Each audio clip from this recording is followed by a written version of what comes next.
شو خیمه میزدی؟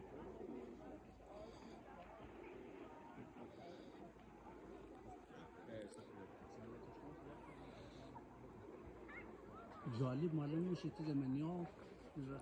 آدم رقم از غلچه ها معلوم میشه پای با قرآن این پای اینی قسم معلوم میشه قدری ناخونی آدم اون قسم کوتاه هیچ که گوشی منی ما از این یک فیلم میدیدم تو نشون دادم یا اصلا کی باورش میکنه آدم میشه کار معلوم شد